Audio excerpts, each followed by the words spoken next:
Picture this. You just finished a grueling, month-long marathon of shifts, slaving away over a hot grill at your local fast food joint.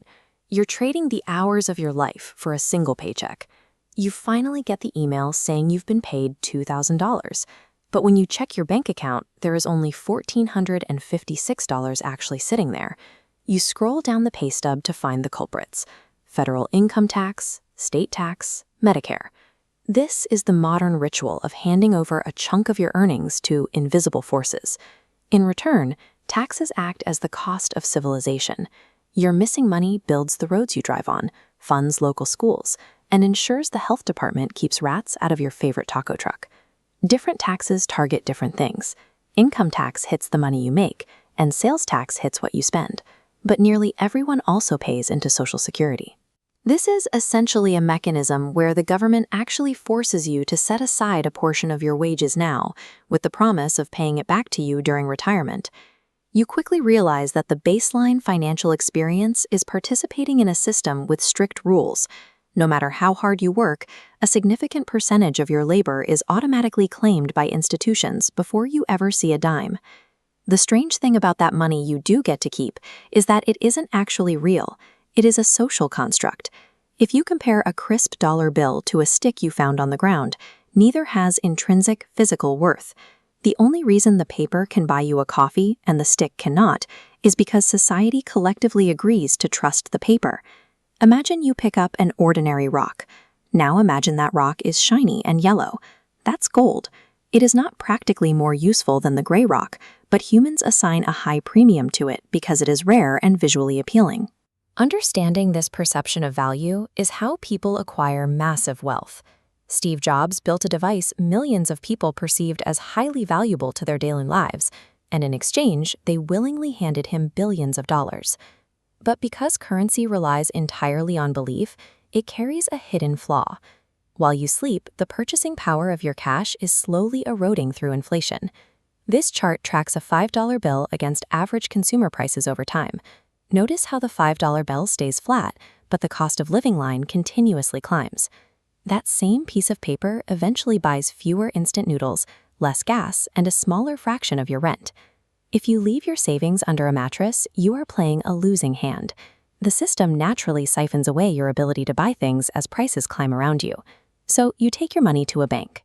You hand it to a teller, assuming they lock it inside a massive steel vault, guarded and waiting perfectly safe until you need it. Here is an animated diagram showing what actually happens when you deposit $1,000. The bank keeps a tiny fraction of it, say $100, in reserve, and immediately lends the other $900 out to someone looking to finance a jet ski. This is called fractional reserve banking. This reliance on lending works smoothly right up until everyone decides to panic and ask for their cash back at the exact same moment. When that happens, the vault drains entirely, and the underlying fragility of the system is exposed. To keep things from spiraling out of control, the central bank steps in. When inflation runs too hot and prices soar, the government tries to cool off the economy by raising interest rates. Higher interest rates mean that taking out a loan becomes significantly more expensive. When loans cost more, people stop financing new cars, and businesses pause their expansions. Spending drops, and the entire economy begins to slow down. If that intentional cooling goes too far, the economy shrinks for consecutive quarters, triggering a recession. Companies slash their budgets, layoffs sweep through the workforce, and offices shut down completely. The modern banking ecosystem is essentially an engine running on borrowed cash. It propels growth, but it regularly requires painful, system-wide resets that usually hit everyday workers the hardest. When the dust settles and you need to borrow money yourself, you have to face a shadowy 3-digit algorithm, your credit score. This number does not measure how rich you are. It is strictly a metric of reliability. Lenders use it to answer one specific question. If I hand this person cash today, can I trust them to pay me back tomorrow? This pie chart breaks down the exact recipe behind your score. The largest slice is your payment history.